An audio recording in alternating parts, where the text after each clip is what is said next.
Welcome back to the Jamal Thomas Morning Show. My name is Jamal Thomas. This is indeed my show. I definitely appreciate all of you for joining me on this episode day after Thanksgiving, and I hope you guys had a damn good Thanksgiving. I just talked to Steve. I'm going to see if he could join me at 9:30. We have Yakov Shapiro, who's going to join at 9 o'clock. That man is astonishingly good. You are going to enjoy that. That is something not to be missed. We also have Jeremy Kuzmarov coming on at 8:15. He should be here in about 10 minutes. All of these people are damn good at their craft. If you guys really dig the content and you find yourself coming back here more often, definitely hit like, share the content, subscribe to it. You can always support this work through PayPal, Patreon, or for that matter, Super Chats. All chat stickers will be read, providing they're not racist, sexist, or bigoted. I may be ending the show a little bit early today. I have movers coming into the house. They're effectively trashing the house. I often said that I wanted a restart or to minimize my life. Well, that is definitely going to happen. So all of this is going to be taken out. Everything in this house is going to be trashed with the exception of my light, my computer, my TV, and whatever else will fit into an Airbnb. And that will be that. You will see me, however, Monday morning. I don't know where I'm going to be Monday morning, and I don't know what the premises is going to look like, but I will be here still 7 a.m., 10 a.m., Monday through Friday. Recently, the ICC criminal court issued the arrest warrant for Netanyahu. Now, it shouldn't have taken that long. It should have been very clear at the point where you're starving a population, when you're shooting kids in the back, when you're shooting kids in the head, when you're shooting people wearing a press jersey, when you're shooting UN workers, when you're doing all of this chaos and havoc. And it's like, no, we're just fighting Hamas. How does it look like you're fighting Hamas when you've destroyed 70% of all of the infrastructure of Gaza? Meaning you have utterly demolished that place. You are bombing tents. You are bombing kids. You are starving the local population. Even the U.S., who says contradictory things. If you look at what they're doing and not what they're saying, it gets across that they are starving the local population. I'll give you an example. Why build a pier, right? I mean, the entire point of, well, we're going to build a pier in order to get supplies into Gaza. Okay, well, you're giving Israel $20-30 billion. You're giving them all the weapons. You've given them a blank check. And you have no influence to ensure that people get food? Are you serious? Or maybe are you just in on it? And then you go to the other part where the U.S. says, we give you 30 days to make an adjustment. Either you allow those people to eat or else we may change our mind in regards to continuously arming you.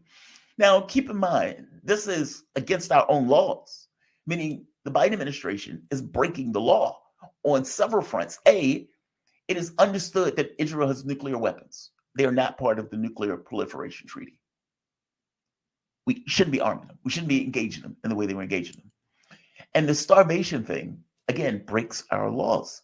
The idea that we're continuously giving them weapons and humanitarian aid, and the humanitarian aid is not getting to the people who needs it, well, that is against U.S. law. We bypass it. We ignore it. And so my point is, why do you need to give them 30 days? To make sure 300 trucks, which, by the way, is still not enough. I think the total was like 600 trucks that were needed. But whatever. The Biden administration says you need to have at least 300 trucks coming in. They had less than 30. So how is the Biden administration making this argument that they're not starving the civilian population when they themselves are putting out edicts that would indicate that they're starving the population? This was not a war against Hamas. This was a war against the population. And what's wild about it is when the arrest warrant came through, outrage, utter outrage. How dare you say that they are murdering the civilian population and starving the civilian population? How dare you say this is a crime against humanity? If this is not a crime against humanity, if this is not a genocide, then there is no such thing as genocide. Lindsey Graham, who has never found a war that he didn't like, never found an Arab that he wasn't okay with being killed, he comes out and says something that is fundamentally true, even though it's ghastly. He is arguing effectively that the International Criminal Court wasn't made for countries like the US.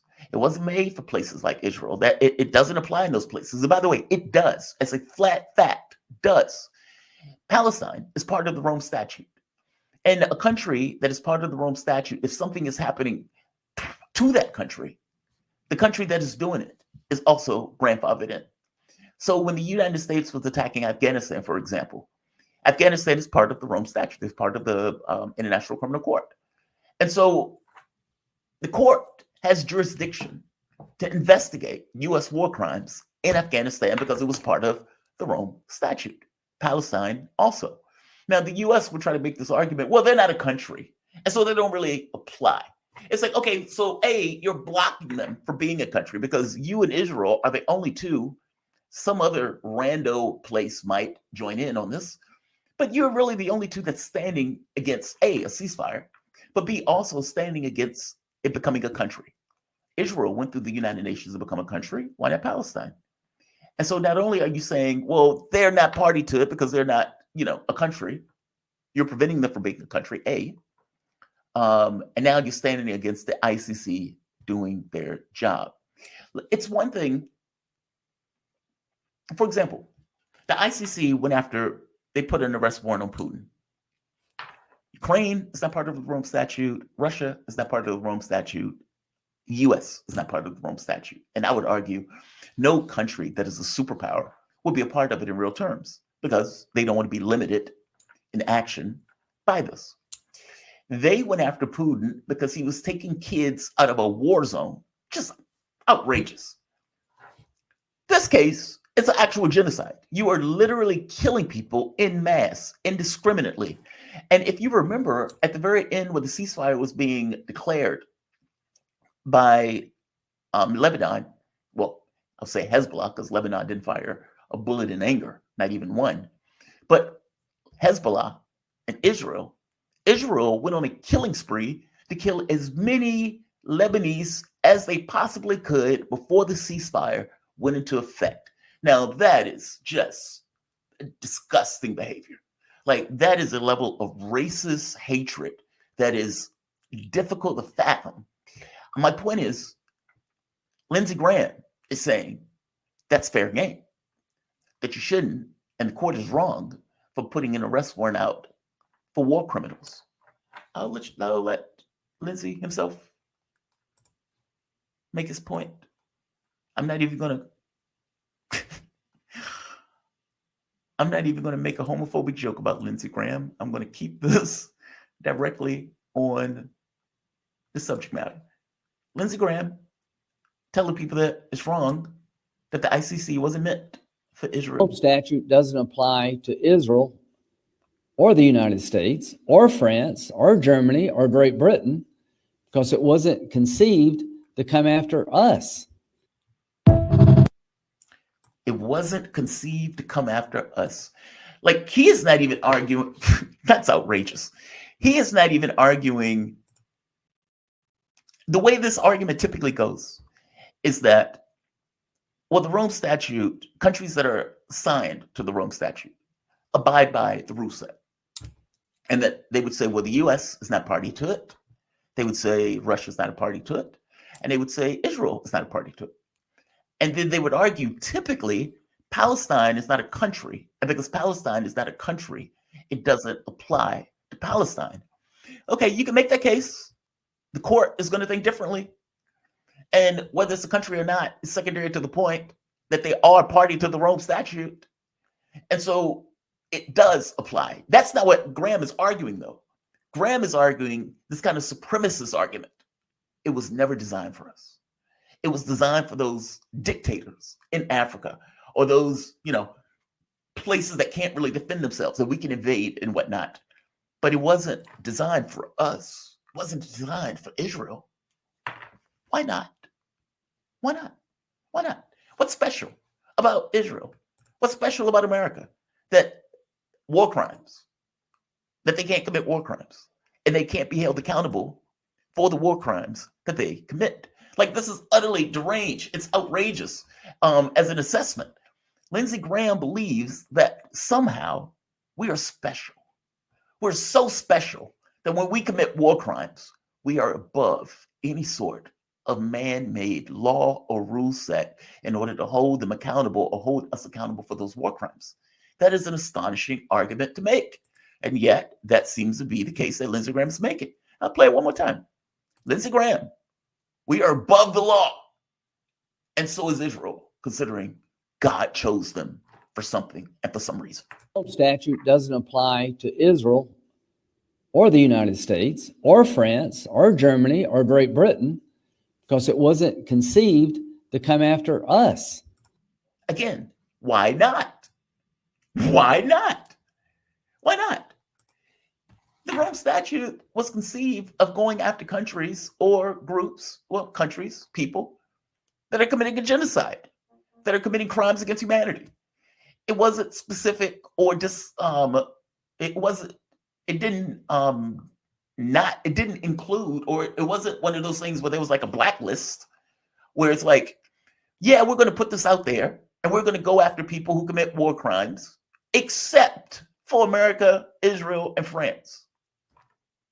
Nobody said that. That's not in the statute. That's not written down anywhere that says except for. You're human beings. And as human beings, if you're committing crimes, war crimes specifically, if you're killing people, starving people, maiming people, shooting children in the face, shooting press in the face, killing UN workers, if you're doing that and killing women and children indiscriminately, yes, you are also eligible for war crimes and to be brought up on those war crimes and should be brought up on those war crimes. I'll go further. Lindsey Graham's issue has less to do with this idea that, well, it wasn't designed for us. And his issue is they're coming after us next. That's his issue. His issue is our wars in Afghanistan, our kill squads in South America. We have committed killings all across the globe. And with this rules-based order has been functionally above the law, any sort of law that may exist from a standpoint of the way we deal with each other under normal circumstances. If they indeed go after Israel for murdering and slaughtering women and children indiscriminately, they can very well come after us, considering we paid for Israel to do it. Meaning, look, man, if you were in the US, I gave you a gun. I told you who to go kill. I gave you political cover for it.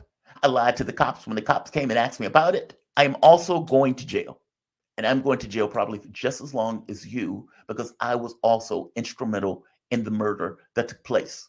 If the US is paying 70% or more for the bullets, guns, missiles, airplanes, and providing political cover as they go about that massive killing spree, then we are also culpable for it. Lindsey Graham knows that. And what Lindsey Graham knows is if the court can go after Netanyahu and Gallant, they can also come after us. That's his issue. Yeah, he's a Zionist. Yeah, he's racist in the sense that he hates Arabs. And so he's okay if they kill 2 million of them in Gaza. But his issue is self-preservation. We cannot call ourselves a superpower and above it all in a rules-based order if we are indeed tethered to man-made laws. And if Israel is culpable for the murder and the slaughter that they're committing, the fact that we back them on this to the hilt, politically and economically, then we are also liable. We are next. That's his point.